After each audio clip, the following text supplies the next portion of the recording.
म्हणजे फॅक्टरीत बी नव्हता, आमचा फोन बी उचलला नाही म्हणून विचारतोय. हा नाही, हे कामातच घेऊ तो. कसल्या? हे आपलं रोजच. सुनबाईंचं? नाही म्हणजे सुनबाईंना घरला परत आणण्याचं मोठं कामच आहे की. हा, किती दिवस प्रयत्न करतोय आपण, पण यश काही येईना. आज पण तेच झालं ना व? हा म्हणजे मला कळलं नाही काय म्हणाला. आज तुम्ही सुनबाईंच्या घरला गेला होतात ना व?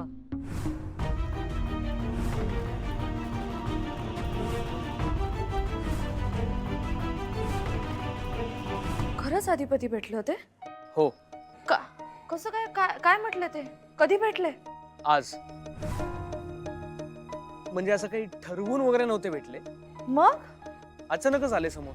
आणि आणि काय म्हटले? आणि काय चौकशी केली. चौकशी करायला आले होय? बघ, असा आहे माझा नवरा. असा म्हणजे? अरे म्हणजे असे माझी काळजी करणारे, चौकशी करणारे. मला सांग, त्यांनी काय काय विचारलं तुला? माझ्याबद्दल काय चौकशी केली? मला सांग ना मॅडम, मला सगळं सांग, सुरुवातीपासून सांग. मला शब्दन शब्द ऐकायचे. काय म्हटले ते? एक्झॅक्टली काय म्हटले? तुला सांगू मॅडम, अधिपती असेच आहेत माहिती. समोर असले ना की भांडतात माझ्याशी आणि मग मागून माझी चौकशी करतात. तो माहितीये का, काही दिवसांपूर्वी ते घरी आले होते स्वेटर द्यायला. दाखवायचं असतं फक्त मी भांडतोय म्हणून. काळजी असते रे त्यांना माझी. सगळं कळतंय मला. हेही कळतंय की भांडणातच प्रेम सुद्धा असतं. जाऊ दे, तू सांग मला. तू सांग काय काय म्हटले ते? माझ्याबद्दल काय विचारलं त्यांनी? अरे सांग ना, लवकर सांग, मला सगळं ऐकायचं आहे मॅड. अक्ष अक्ष अक्ष, एवढं एक्साइट होण्यासारखं काही कारण नाहीये. म्हणजे ते फक्त तुझी चौकशी करत नव्हते. मग का आले होते? ते आपली चौकशी करायला आले होते. आपली चौकशी म्हणजे? आपली म्हणजे तुझी आणि माझी.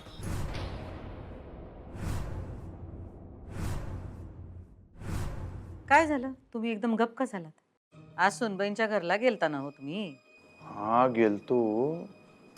मग पुढं काय झालं? नाही काय, ते भेटलेच नाहीत मला. मग नाही, ते त्यांचे बाबा भेटले हो. ते लई बोलले ना हो तुम्हाला? आयुष्य, तुम्हाला कसं काय कळलं आहे साहेब? म्हणजे बोलले? हा बोलले म्हणजे ते काय आपलं इकडचं तिकडचं असं तुम्हाला कसं काय कळलं पण?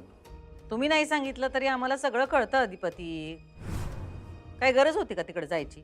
आम्ही स्वतःच्या डोळ्यानं बघून आलोय. लई म्हणजे लई मारलो, लई मारलंय. नाही मला नाही वाटत की मास्तरीन माईंनी असं काय केलं असेल. आहे का आता? तुम्ही लागला का त्यांची परत बाजू घ्यायला?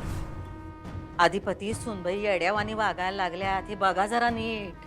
आता आमच्या विरुद्ध त्यांनी तक्रार केली, आम्ही समजून घेतलं. आमच्यावर राग आहे त्यांचा म्हणून वागल्या त्या.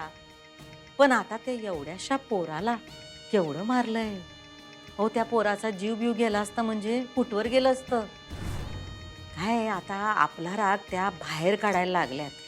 नाही, एवढ्याशा पोराला मारणं चुकीचं आहे ही एक गोष्ट झाली, पण आपल्या शाळेतल्या शिक्षिका अशा पोरांना मारतात ही गोष्ट जेव्हा बाहेर जाईल तेव्हा आपली केवढी बदनामी होईल. बदनामी होईल काय हो? झालीच. काय अधिपती, अशा गोष्टी का नाही लपून राहत नाहीत.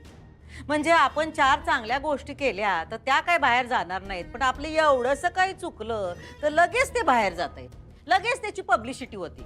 ह्या अशा बातम्या इतक्या स्पीडमध्ये पसरतात.